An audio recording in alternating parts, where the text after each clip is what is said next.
There is a graveyard at the center of the Earth, and almost every monster you love came out of it.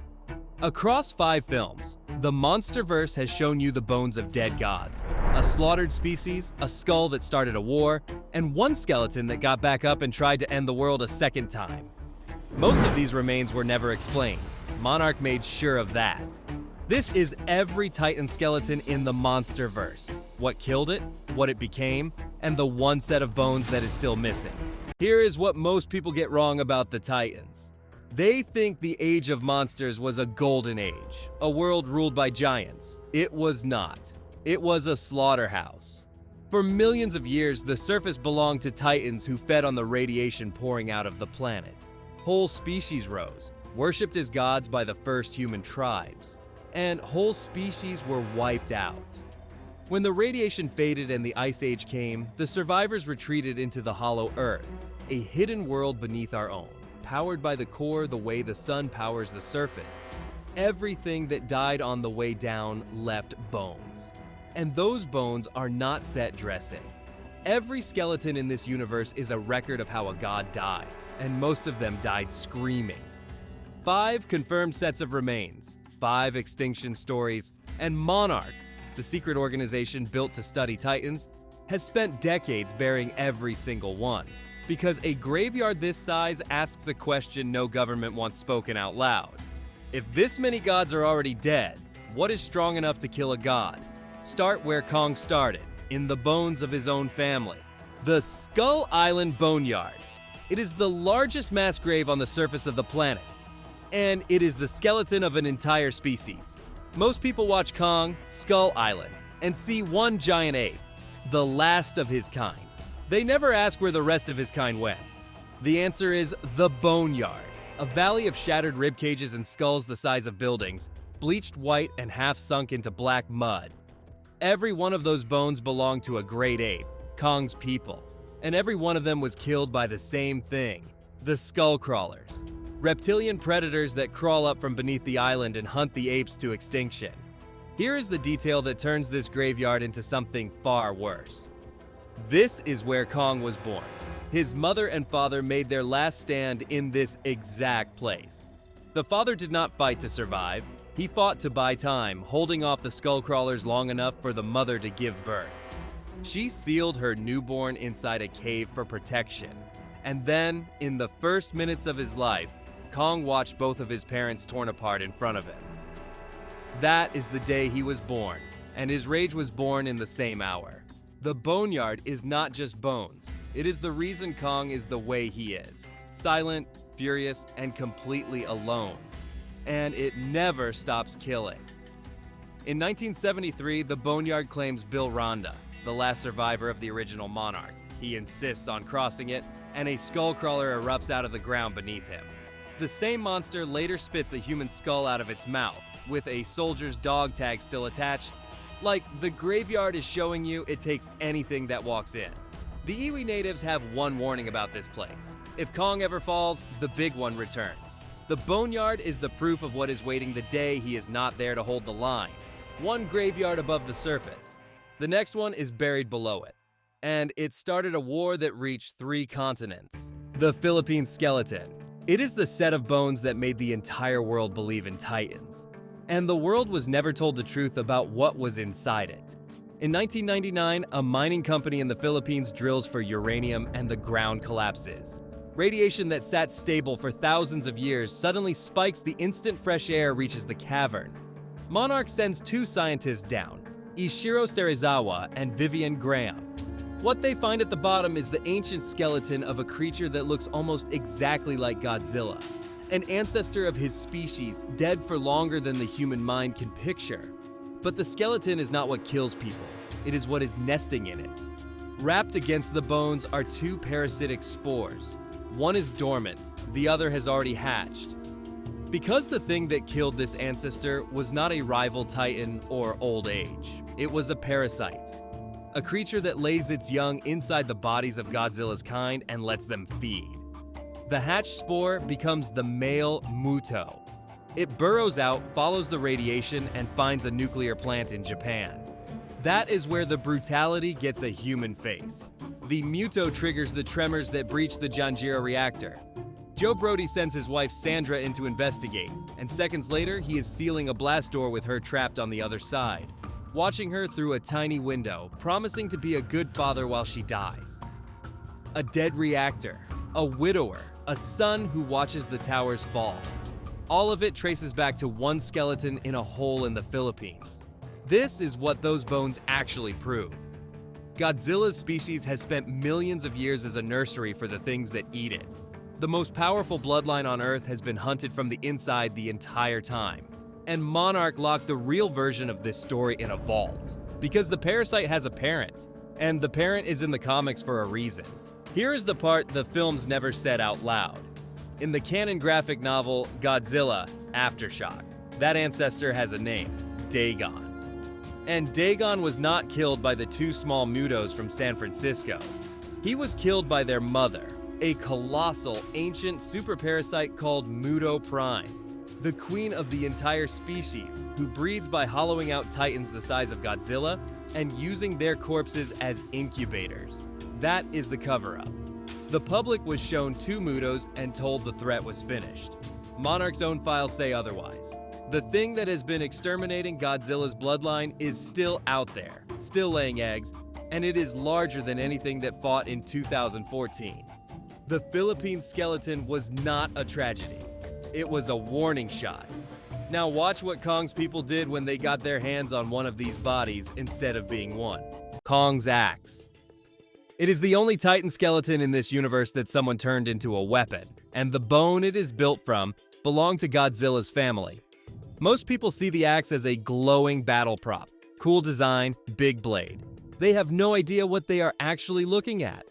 The blade of Kong's axe is a dorsal plate, a fin, carved straight off the spine of a dead Godzilla species Titan. That is not decoration. It is the entire reason the weapon works. When Godzilla fires his atomic breath at Kong, the axe does not melt. It drinks. The fin absorbs the energy, channels it down the handle, and lets Kong swing a blade superheated with Godzilla's own power, turned back against him. Sit with what that means. Hundreds of thousands of years ago, the Great Apes and the Godzilla species fought a war for control of the Hollow Earth. The apes won at least one of those fights, and instead of leaving the body, they butchered it. They stripped the spine, shaped it into an axe, and passed it down through their throne room as the ultimate trophy. A skeleton that remembers how to kill its own kind. Here is the detail that separates this from every other weapon in the franchise. It is not human technology. No factory built it. It is a Titan killing tool made by a civilization that existed before humans could stand upright. Proof Kong's ancestors were not animals. They were warriors who understood the oldest rule of this universe. The best weapon against a god is a piece of another god. So when Kong raises that axe against Godzilla in Hong Kong, the fight is older than it looks. He is not just swinging metal. He is swinging the bones of Godzilla's relatives in a grudge that has been running for millions of years. And the place he pulled it from is a tomb the size of a country. And the subscribe button does the same job that axe does.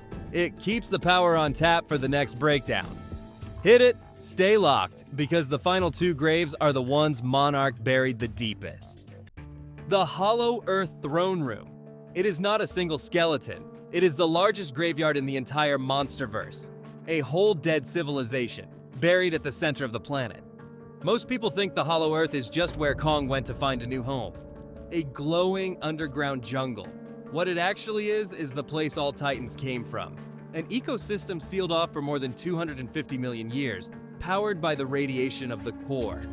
The surface, with its Skull Island Boneyards, is only the echo. The Hollow Earth is the original grave. Kong leads Monarch straight to the proof. He brings them to a throne room, a vast chamber that once belonged to his ancestors, the seat of the Great Ape Kingdom. Carved walls, built structures, a throne, and the bones of the kings who used to sit in it. This was not a den. It was a kingdom, and it fell so completely that one orphaned ape on a distant island was the only thing left of it for thousands of years. Here is what makes the throne room the most important grave on this list. It is the crime scene for an entire species collapse, the exact point where Kong's people went from rulers of a hidden world to a single survivor. Every other graveyard in the Monsterverse is a chapter. This one is the ending. When Kong stands in that empty throne room, he is the last citizen of a dead empire walking through its tomb, looking for a family that has been bones for longer than recorded human history has existed. And the surface natives knew about it. They have been living inside one of these graveyards the whole time. Here is a detail that will change how you watch Skull Island forever. The iwi, the natives who survive on Kong's island, did not build their home next to the graveyard. They built it inside the bones. Their walls, their shelters, their entire settlement are threaded through the skeletons of Kong's ancestors. A whole human culture, living its entire life inside the ribcage of dead gods, treating the remains of a slaughtered species as architecture. And Monarch knew. For decades, they watched Skull Island by satellite and told no one it existed. The official reason was containment. The real reason is simpler. A graveyard is evidence. Reveal the boneyard and you have to explain how many Titans are already dead, and admit something out there was strong enough to do it. So they classified the whole island and let the bones keep the secret. Which brings us to the only skeleton on this list that refused to stay one. King Ghidorah's skull. It is the only Titan skeleton in this universe that died, and then stood back up. In 2019, Godzilla ends King Ghidorah, the three-headed alien who nearly terraformed the entire planet, by biting one of his heads clean off in front of the world. The body burns. The war is over. Except it is not, because of the one thing almost nobody thinks about. Ghidorah's three heads were so far apart that they had to communicate telepathically. Three minds in one creature linked by signal instead of nerves, which means when that head was severed, the part of Ghidorah that did the thinking did not necessarily switch off. And Apex Cybernetics, a tech corporation run by a man with a god complex, goes and digs that skull out of the wreckage. Here is what they build with it. They wire Ghidorah's severed skull into the core of Mechagodzilla, a giant robot designed to kill the king of the monsters, and use the leftover neural activity in that alien head as the pilot link. A human, Serizawa, plugs his own mind into the skull to drive the machine. For a while, it works. Mechagodzilla nearly tears Godzilla apart. And then comes the worst miscalculation of the entire Monarch era. The moment they fully power the machine with raw Hollow Earth energy, the remnants of Ghidorah's consciousness inside that skull wake all the way up. It severs the human link. It kills Walt Simmons, the CEO who built it. And it turns on Godzilla with its own mind. An alien god that already lost once, resurrected inside a metal body, getting a second attempt at the throne. Sit with the horror of that. Godzilla killed Ghidorah's body. The skull just waited. And the moment a human handed it power, it climbed back into the fight wearing steel. Here is the detail that makes it untouchable. Ghidorah is the only confirmed alien Titan in the Monsterverse. Its genetics never belonged on this planet. So when Apex fed the energy of the Earth's core into that alien skull, they were not building a weapon. They were reanimating a creature that came here to end the world and handing it a fresh body to do it in. It takes Godzilla and Kong together to put it down a second time, Kong finishing it by tearing Mechagodzilla's head off and roaring with it in his fist. They did not destroy a robot that day. They re-killed a god. So here is the thought to leave on. Every skeleton in the Monsterverse tells the exact same story, and it is not the one the movies sell you. The Age of Titans was never a golden age. It was an extinction. Slaughtered apes, hollowed out ancestors, a butchered god turned into an axe, a dead empire at the center of the earth, and a skull that would not stay dead. The bones are not history. They are a forecast. Because for every grave Monarch has found, there is one fact they cannot bury. Something killed all of these gods, and most of it is still down there. And the most dangerous skeleton in this entire universe is the one nobody has found yet. Subscribe now. Because the next breakdown goes after the one Titan grave Monarch sealed so deep they scrubbed the coordinates off the map, and you do not want to hear about that one secondhand.